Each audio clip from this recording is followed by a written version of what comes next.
Hello everyone. இந்த வீடியோவில் நம்ம என்ன பார்க்க போகிறோம் அப்படின்னா எக்ஸல் எப்படி டவுன்லோட் பண்ணுறதுன்னு பார்க்க போகிறோம். ஃபஸ்ட்டு உங்கள் கூகுள் க்ரோமை ஓப்பன் பண்ணி 365 எக்ஸல் டவுன்லோட்னு சர்ச் பண்ணுங்கள்.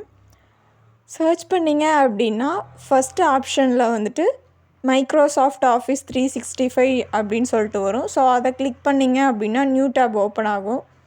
நியூ டேப்பில் வந்துட்டு டவுன்லோட் ஃபார் விண்டோஸ் அப்படின்னு சொல்லிட்டு இருக்கும். உங்கள் சிஸ்டம் விண்டோஸ் அப்படின்னா விண்டோஸை கிளிக் பண்ணிக்கோங்க.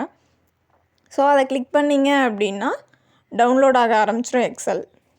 டவுன்லோட் ஆகி முடித்ததுக்கப்புறம் உங்கள் ஃபைல் ஃபோல்டரில் டவுன்லோட்ஸ்குள்ளே போய் பார்த்தீங்க அப்படின்னா அந்த ஃபைல் டவுன்லோட் ஆகிருக்கும் ஆஃபீஸ் செட்டப்னு சொல்லிட்டு. அதை டபுள் கிளிக் பண்ணிங்க அப்படின்னா எஸ்ஸா நோவான்னு சொல்லிட்டு ஆப்ஷன் கேட்கும். நீங்கள் எஸ் கொடுத்துக்கோங்க. எஸ் கொடுத்துட்டு கொஞ்சம் நேரம் லோட் ஆகும். அதுக்கப்புறம் தான் இந்த மாதிரி லோட் ஆகிற ஆப்ஷன் காட்டும். ஸோ இது வந்துட்டு கொஞ்சம் டைம் எடுக்கும். நான் அதை வந்துட்டு கட் பண்ணிட்டேன். ஸோ 5 to 10 minutes ஆகும். ஸோ வெயிட் பண்ணுங்கள். டவுன்லோட் ஆகி முடிச்சிருச்சு அப்படின்னா இந்த மாதிரி க்ளோஸ் ஐக்கான் வந்துடும், க்ளோஸ் பட்டன் வந்துடும். ஸோ க்ளோஸ் கொடுத்துருங்க.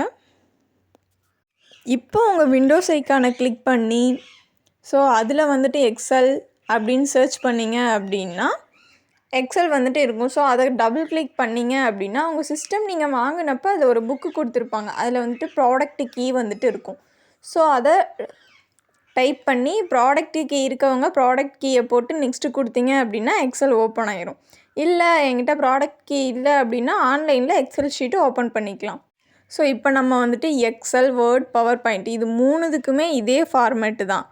ஸோ நெக்ஸ்ட்டு வீடியோவில் எக்ஸலை பற்றி பேசிக்ஸ் என்னென்ன அப்படின்னு சொல்லிட்டு பார்க்கலாம். மறக்காமல் சப்ஸ்கிரைப் பண்ணிடுங்க. பாய்.